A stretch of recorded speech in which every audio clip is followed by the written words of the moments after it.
Hello everyone, आप सभी का स्वागत है मेरे channel tricky chemistry basics by Suman Negi में। तो आज हम पढ़ने जा रहे हैं एफ ब्लॉक का दूसरा टॉपिक एक्टिनाइड। लेंथेनाइड हम पहले पढ़ चुके हैं, उसकी वीडियो मैंने प्लेलिस्ट में अपलोड की है एफ ब्लॉक सीरीज करके। अब आज हम पढ़ने जा रहे हैं एक्टिनाइड। तो स्टार्ट करते हैं वीडियो को। तो एक्टिनियम के बाद 14 तत्व एक्टिनाइड कहलाते हैं। देखिए, एक तत्व है एक्टिनियम AC, उसके बाद के जो 14 तत्व होते हैं वो क्या कहलाते हैं? एक्टिनाइड। ठीक है। इस श्रेणी में जो अगर पहला तत्व है वो है थोरियम, जिसका एटॉमिक नंबर है परमाणु क्रमांक है 90। वहां से लेके लवरेशियम LR लवरेशियम 103 तक कुल मिला के क्या है 14 तत्व है एक्टिनाइड में। ठीक है, एक्टिनाइड श्रेणी में। तो एक्टिनाइड श्रेणी की बात करते हैं कि एक्टिनाइड इनको एक्टिनाइड श्रेणी क्यों कहा जाता है। तो जो एक तत्व है AC एक्टिनियम 89, इस 89 एक्टिनियम तत्व से क्या करते हैं, ये भौतिक और रासायनिक गुणों में ये अन्य तत्व, ये जो 14 तत्व हैं ये एक्टिनियम से समानता रखते हैं। किन चीजों में? कुछ भौतिक गुण, कुछ रासायनिक गुण बिल्कुल एक्टिनियम की तरह है, इसलिए इनको एक्टिनाइड श्रेणी या एक्टिनोन्स कहते हैं। मतलब एक्टिनियम से समानता रखने के कारण इन्हें एक्टिनाइड या फिर एक्टिनोन्स कहते हैं। इसके अलावा जो इनका लास्ट इलेक्ट्रॉन, अगर हम कहें कि जो लास्ट इलेक्ट्रॉन हम फिल कर रहे हैं वो 5f कक्षक में जाते हैं। लास्ट इलेक्ट्रॉन इनका जाता है 5f कक्षक में जाता है, 5f ऑर्बिटल में जाता है, इसलिए इसका दूसरा नाम 5f श्रेणी भी कहा जाता है, 5f सीरीज भी इनको कहा जाता है। जैसे लेंथेनाइड का लास्ट इलेक्ट्रॉन 4f में जाता था तो 4f श्रेणी कहते थे, इनका लास्ट इलेक्ट्रॉन 5f कक्षक में जाता है तो इन्हें 5f श्रेणी या 5f सीरीज भी कहते हैं। इसके अलावा देखिए, शुरुआत में क्या होता था, बहुत पहले पृथ्वी की सतह पर दुर्लभता से मिलने के कारण क्या होता, शुरुआत में जब शुरू में डिस्कवरी इनकी हुई थी तो ये बहुत कम मात्रा में मिलते थे। तो बहुत कम मात्रा में मिलते थे इसलिए इनका नाम पड़ गया था दुर्लभ मृदा तत्व। लेकिन अगर वर्तमान की कंडीशन माने तो वर्तमान में इनकी बहुत सारी मात्रा मिलती है, तो कहीं ना कहीं अब दुर्लभ कहना उचित नहीं रहेगा। लेकिन शुरुआत में इनकी मात्रा बहुत कम थी, कम मिलते थे, इसलिए इनका नाम रेयर अर्थ एलिमेंट या फिर दुर्लभ मृदा तत्व इन्हें कहा जाता है। दुर्लभ मृदा तत्व की पहली श्रेणी है लेंथेनाइड श्रेणी और द्वितीय श्रेणी है, दुर्लभ मृदा तत्व की द्वितीय श्रेणी है कौन सी? एक्टिनाइड श्रेणी। तो इनको रेयर अर्थ एलिमेंट इंग्लिश में कहते हैं और हिंदी में कहते हैं दुर्लभ मृदा तत्व। ठीक है। तो एक्टिनाइड श्रेणी की बात करते हैं। तो एक्टिनाइड श्रेणी में जो तत्व है उनके मैं नाम बता रही हूं और जिसके भी डायग्राम मुझे मिल रहे हैं साइड में शो भी होंगे। थोरियम एटॉमिक नंबर होता है परमाणु क्रमांक 90, उसके बाद होता है 91 प्रोटेक्टिनियम Pa, उसके बाद होता है यूरेनियम 92, उसके बाद होता है नेपटूनियम NP से डिनोट करते हैं, इंडिकेट करते हैं इसे 93।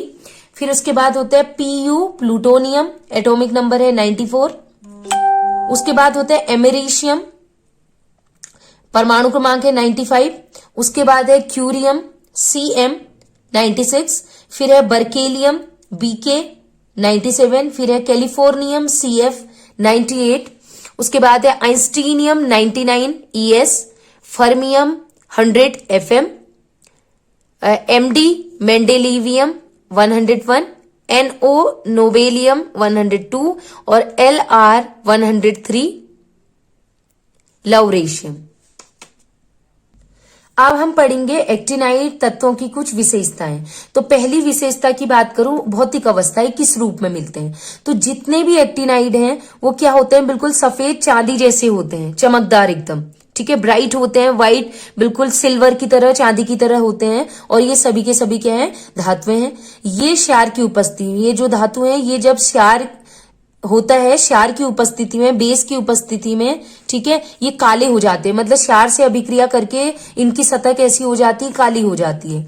तो ऐसे ही जब इनमें से जैसे थोरियम की बात करें, थोरियम का एक तो क्या होता है, एक बहुत ज्यादा टुकड़ा सा होगा, उसको अगर हम बारीक चूर्ण में बदल दें तो उसका बारीक चूर्ण क्या होता है, वायु में बहुत तेजी से जलने लगता है। मतलब उसका चूर्ण रूप वायु में तेजी से क्रिया करेगा O2 के साथ।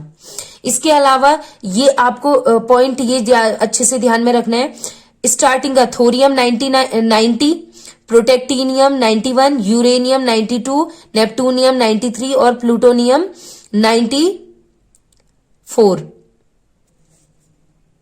ये सभी प्रकृति में मिलते हैं।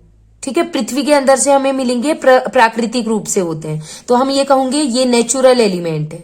इसके अलावा प्लूटोनियम के बाद के जो भी तत्व हैं,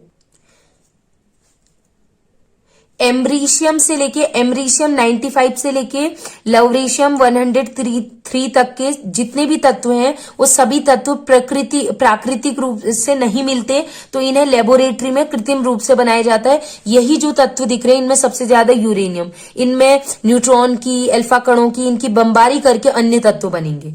एमरीशियम 95 से लेके लौरेशियम 103 तक के तत्व कृत्रिम तत्व या सिंथेटिक एलिमेंट कहलाते हैं, क्योंकि वो लेबोरेटरी में बनाए जाते हैं। अब हम बात करते हैं इलेक्ट्रॉनिक विन्यास की, तो एक एक करके हम इलेक्ट्रॉनिक विन्यास पढ़ेंगे। थोड़ा ध्यान से देखिएगा। पहला तत्व एक्टिनियम ही ले लेते हैं समझने के लिए। एक्टिनियम है 89, ठीक है, एक्टिनियम से समानता रखते हैं, तो एक्टिनाइड सीरीज में पहले मैं एक्टिनियम का बता देती हूँ।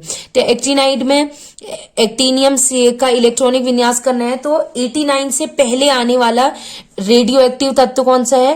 रेडोन 86। तो 86 का इलेक्ट्रॉनिक कॉन्फ़िगरेशन रेडोन के समान होगा, इसलिए Rn को लिख देंगे स्क्वायर ब्रैकेट, मतलब 86 तक का इलेक्ट्रॉनिक कॉन्फ़िगरेशन इसकी तरह है।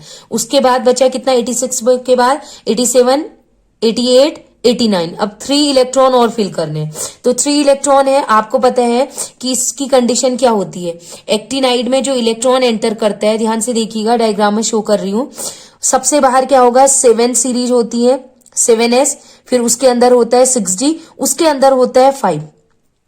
मीन्स ये उपांतिम के भी अंतिम, ये सबसे बाहर वाला होगा अंतिम, ये वाला सबसे बाहर वाला अंतिम कोश, अंतिम से अंदर वाला उपांतिम, और उपांतिम से अंदर वाला इधर, उसको बोलते हैं अंतिम उपांतिम, मतलब सॉरी इनर आंतरिक उपांतिम। तो मतलब F यहां पर है, देखिए सबसे बाहर 7s है, फिर D है, फिर यहां जाके F में जाते हैं, लेकिन एक्टिनियम का लास्ट इलेक्ट्रॉन D में जाता है। तो 3 इलेक्ट्रॉन जो फिल करेंगे, सबसे बाहर वाले में फिल किया पहले S में, तो 2 इलेक्ट्रॉन फिल किए, बचा कितना? 1 इलेक्ट्रॉन, वो D में फिल कर देंगे, तो यहां पर लास्ट इलेक्ट्रॉन F में नहीं जाता। नेक्स्ट है थोरियम 90, तो इसका 86 तक का इलेक्ट्रॉनिक कॉन्फ़िगरेशन हो जाएगा Rn का। उसके बाद 87, 88, 89, 90, तो 4 इलेक्ट्रॉन और फिल करने हैं। तो 4 इलेक्ट्रॉन वही करेंगे, पहले S में फिल करेंगे, मैक्सिमम 2 इलेक्ट्रॉन फिल करते हैं, उसके बाद D में इलेक्ट्रॉन फिल करेंगे, D में बचे कितने? 2 इलेक्ट्रॉन, तो ये फिल कर दिए। तो N+L रूल लगता है, आपको पता है, जिसकी ऊर्जा कम होगी उसको पहले भरते हैं। तो इनकी ऊर्जा कम होती है तो इसको सबसे पहले भरा जाता है, फिर इसकी ऊर्जा कम है तो इसको उसके बाद, और सबसे ज्यादा ऊर्जा इस वाले की होगी तो लास्ट में भरेंगे। लेकिन कुछ रीजन ऐसे रहते हैं जिसमें 6d और 5f लगभग इन दोनों की एनर्जी ऑलमोस्ट इक्वल होती है, तो F में भी इलेक्ट्रॉन पहले जा सकते हैं। तो नेक्स्ट है प्रोटेक्टिनियम Pa, 86 तक का ये है। इसके अलावा 5 इलेक्ट्रॉन और फिल करने हैं, तो सबसे पहले यही फिल करेंगे 2 इलेक्ट्रॉन, फिर उसके बाद 1 इलेक्ट्रॉन इसमें फिल करते हैं, उसके बाद जाता है किसमें? 5f में, तो इसमें चलेगी कितने? 5 इलेक्ट्रॉन फिल करने, 2 यहाँ, 1 यहाँ, और यहाँ कितने चले जाएंगे? 2, बचे कितने? 2, तो टोटल 5 इलेक्ट्रॉन भर दिए। इसके बाद है यूरेनियम 92, यूरेनियम में भी वही कंडीशन रहेगी, 6 इलेक्ट्रॉन फिल करने हैं, 2 यहाँ फिल कीजिए, 1 यहाँ, D में 1 ही जाएगा अब, ठीक है। ये ट्रिक है, शुरू वाले में D तक, जब तक F नहीं है तो 1 to 1 ऐसे इलेक्ट्रॉन जा रहे हैं, जैसे इसमें 3 फिल करने थे, इसमें पीछे से जाना है आपने, इसमें 4 फिल करने थे। इसके बाद प्रोटेक्टिनियम से इलेक्ट्रॉन F में जाने लगेंगे, तो D में आप एक एक की भरिएगा, जहां मैं आपको बता रही हूँ, ठीक है। तो ये हो गया F में 3, और रेडोन तो लिखना ही। उसके बाद नेक्स्ट है नेपटूनियम Np93, 93 की अगर बात करें तो 2 इलेक्ट्रॉन यहां फिल कीजिए, 1 यहां और 4 यहां, तो 7 इलेक्ट्रॉन फिल करने हैं। अब 8 इलेक्ट्रॉन फिल करने हैं, तो 8 इलेक्ट्रॉन फिल करने हैं, तो F में मैक्सिमम कितने जाते हैं? 7 जाते हैं। F में मैक्सिमम कितने भर सकते हैं? हर ऑर्बिटल में एक एक, अगर इलेक्ट्रॉन हाफ फील्ड करें अर्धपूरित, तो एक एक इलेक्ट्रॉन आ सकता है, ठीक है। तो क्या होगा?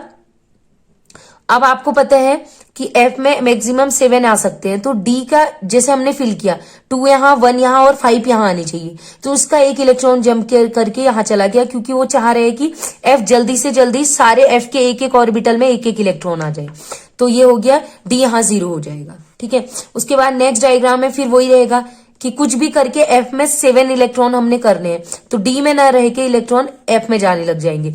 तो 2 इलेक्ट्रॉन यहां फिल कर दिए, ठीक है। 1 इलेक्ट्रॉन पहले आप यहां फिल करके देखिएगा और 6 यहां, तो कहीं ना कहीं 6 की तुलना में 7 इलेक्ट्रॉन अगर सारे ऑर्बिटल में एक एक हो जाए तो वो ज्यादा स्टेबल होता है, तो उसका एक इलेक्ट्रॉन यहां जंप कर जाता है, तो ये 0 हो गया और यहाँ 6 + 1 हो गया 7 इलेक्ट्रॉन। तो ये हाईली स्टेबल स्टेट होती है।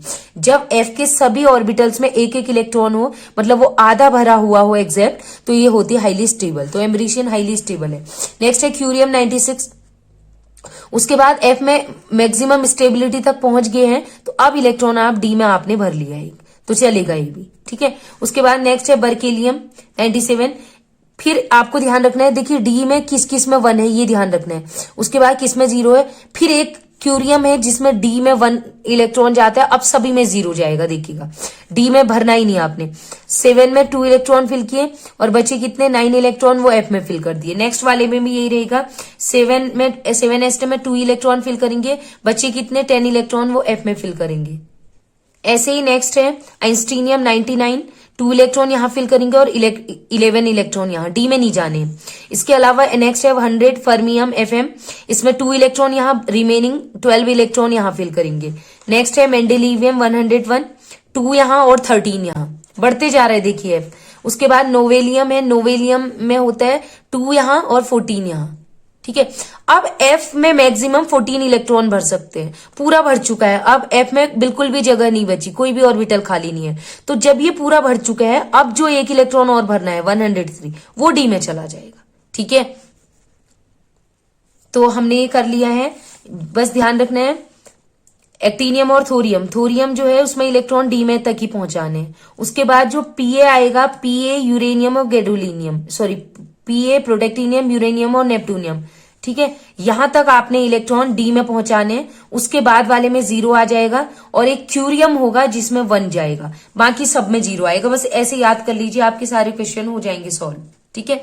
तो नेक्स्ट वीडियो में मैं इस सीरीज को याद करने का, एक्टिनाइट सीरीज को याद करने की एक बहुत ही इंटरेस्टिंग और बहुत अमेजिंग ट्रिक बताऊंगी। और उसके बाद जो नेक्स्ट वीडियो आएगी उसमें ऑक्सीडेशन स्टेट ऑक्सीकरण संख्या याद करने की ट्रिक बताऊंगी। तो अगर वीडियो पसंद आई हो तो प्लीज लाइक करें, सब्सक्राइब करें, फ्रेंड्स में शेयर करें। और आज के लिए इतना ही। Keep watching and bye bye.